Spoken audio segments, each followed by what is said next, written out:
ಶೋಧ ಕಾರ್ಯಾಚರಣೆ ಬದಲಾಗಿ ಇಂಥದ್ದೇ ವಿಚಾರಗಳಲ್ಲಿ ತೊಡಗಿಕೊಂಡಿದೆ ಎಸ್ಐಟಿ. ಕಾಂಗ್ರೆಸ್ ಸಂಸದ ಸಸಿಕಾಂತ್ ಸೆಂಥಿಲ್ ವಿರುದ್ಧ ಷಡ್ಯಂತ್ರ ಎಂಬ ಆರೋಪ.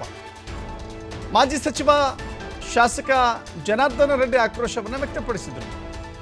ನಿನ್ನೆ ಆಧಾರರಹಿತ ಆರೋಪ ಮಾಡ್ತಾ ಇದ್ದಾರೆ ಅಂತ ಹೇಳಿದ್ದಾರೆ. ಆದರೆ ಸಂಸದ ಸಸಿಕಾಂತ್ ಸೆಂಥಿಲ್ ಸುಳ್ಳು ಹೇಳಿದ್ದಾರೆ. ನಾನು ಸಚಿವನಾಗಿದ್ದಾಗ ಅವರು ಬಳ್ಳಾರಿಯಲ್ಲಿ ಎಸಿಯೇ ಆಗಿರಲಿಲ್ಲ. ನನ್ನ ಬಂಧನದ ನಂತರ ಅವರು ಬಳ್ಳಾರಿಗೆ ಬಂದಿದ್ದರು.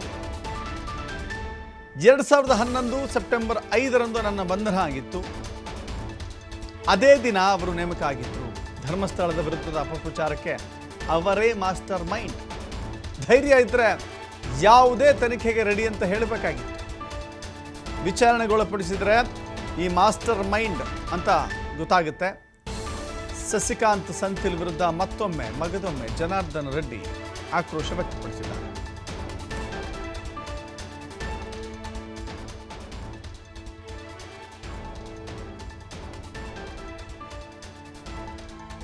ಅಕ್ರಮ ಗಣಿಗಾರಿಕೆ ಪ್ರಕರಣದಲ್ಲಿ ಜನಾರ್ದನ ರೆಡ್ಡಿ ಅರೆಸ್ಟ್ ಆಗಿದ್ದು 2011 ಸೆಪ್ಟೆಂಬರ್ 5. ಅದೇ ದಿನ ಬಳ್ಳಾರಿಗೆ ಎಸಿ ಆಗಿ ಉಪ ವಿಭಾಗಾಧಿಕಾರಿಯಾಗಿ ವರ್ಗಾವಣೆಯಾಗಿದ್ದು ಸಸಿಕಾಂತ್ ಸೆಂಥಿಲ್ ಸೆಪ್ಟೆಂಬರ್ 5, 2011. ನನಗೂ ಅವ್ರಿಗೆ ಯಾವುದೇ ರೀತಿಯ ವೈಯಕ್ತಿಕ ಇಲ್ಲ ಅನ್ನುವ ಕಾರಣಕ್ಕಾಗಿ ಅವರು ನಾನು ಸಚಿವನಾಗಿದ್ದಾಗ ಅವರಲ್ಲಿ ಇರಲಿಲ್ಲ, ಅವ್ರಿಗೂ ನನಗೂ ವೈಯಕ್ತಿಕ ಇಲ್ಲ ಅನ್ನುವ ರೀತಿಯಲ್ಲಿ ಜನಾರ್ದನ ರೆಡ್ಡಿ ಮಾತನಾಡಿದ್ದಾರೆ. ಒಂದು ವೇಳೆ ಸಸಿಕಾಂತ್ ಸೆಂಥಿಲ್ ಅವರು ತಪ್ಪೇ ಮಾಡಿಲ್ಲ ಅಂತ ಹೇಳಿದ್ರೆ ನಾನು ಯಾವುದೇ ತನಿಖೆಗೆ ಸಿದ್ಧ ಅಂತ ಹೇಳಿಕೆ ಕೊಡಲಿ ಅಂತ ಹೇಳಿ ಜನಾರ್ದನ ರೆಡ್ಡಿ ಆಗ್ರಹ ಮಾಡ್ತಾ ಇದ್ದಾರೆ. ಅದಕ್ಕೆ ಸೆಂಥಿಲ್ ಅವರ ಉತ್ತರ ಏನಿರುತ್ತೋ ನೋಡೋಣ. ಮಂಜುನಾಥನ ವಿಚಾರಕ್ಕೆ ಕಳಂಕ ತಂದಿರುವಂಥ ವಿಚಾರದಲ್ಲಿ ಯೂಟ್ಯೂಬರ್ಸು, ಒಬ್ಬ ಮುಸುಕುದಾರಿ, ಇನ್ನು ಹೇಳಬೇಕಿದ್ರೆ ಸುಜಾತಾ ಭಟ್, ಇವರೆಲ್ಲರನ್ನೂ ಕೂಡ ಒಳಗೊಂಡು ಏನು ಸುಳ್ಳು ಪ್ರಚಾರ ಮಾಡಿದ್ದಾರೆ ಯೂಟ್ಯೂಬ್ಗಳ ಮೂಲಕ, ಸೋಷಿಯಲ್ ಮೀಡಿಯಾ ಮೂಲಕ, ಆ ಸುಳ್ಳನ್ನು ಸತ್ಯ ಮಾಡಲಿಕ್ಕೆ ಹೊರಟಿರುವಂಥ ಒಂದು ವ್ಯಕ್ತಿಗಳ ಬೆನ್ನ ಹಿಂದೆ ಒಬ್ಬ ಮಾಸ್ಟರ್ ಮೈಂಡ್ ಸಸಿಕಾಂತ್ ಸೆಂಥಿಲ್ ಅವರು ಇದ್ದಾರೆ ಅಂತೇಳಿ ನೇರವಾಗಿ ನಾನು ನಿನ್ನೆ ಮಾಧ್ಯಮಗಳಿಗೆ ಹೇಳಿದ್ದು ತಮಗೆಲ್ಲ ಗೊತ್ತಿರುವಂಥ ಒಂದು ವಿಚಾರ. ಈ ವಿಚಾರದಲ್ಲಿ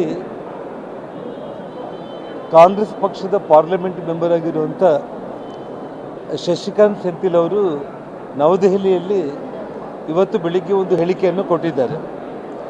ಆ ಹೇಳಿಕೆ ವಿಚಾರ ಏನು ಅಂತಂದರೆ, ಬಳ್ಳಾರಿಯಲ್ಲಿ ನಾನು ಅಸಿಸ್ಟೆಂಟ್ ಕಮಿಷನರ್ ಆಗಿ ಕೆಲಸ ಮಾಡೋ ಸಂದರ್ಭದಲ್ಲಿ ಜನಾರ್ದನ್ ರೆಡ್ಡಿ ಅವರಿಗೆ ಸಂಬಂಧಪಟ್ಟ ಕೆಲವೊಂದು ಪ್ರಕರಣಗಳಿಗೆ ರೆಕಾರ್ಡ್ಸನ್ನು ನಾನು ಕೊಟ್ಟಿದ್ದು, ಅದಕ್ಕೆ ಬೆಂಬಲವಾಗಿ ನಾನೇನು ಕೆಲಸ ಮಾಡಿದ್ದೀನಿ, ಕೇವಲ ಆ ಒಂದು ವಿಚಾರದಲ್ಲಿ ಅದಕ್ಕೆ ವಿರೋಧವಾಗಿ ನನ್ನ ಹೆಸರು ಅನಾವಶ್ಯಕವಾಗಿ ತಗೊಂಡಿದ್ದಾರೆ, ಬೇಸ್ಲೆಸ್ ಅಲಿಗೇಷನ್ಸ್ ಎಲ್ಲ ಮಾಡಿದ್ದಾರೆ ಅಂತೇಳಿ ಅವರು ಹೇಳಿರುವಂಥದ್ದು.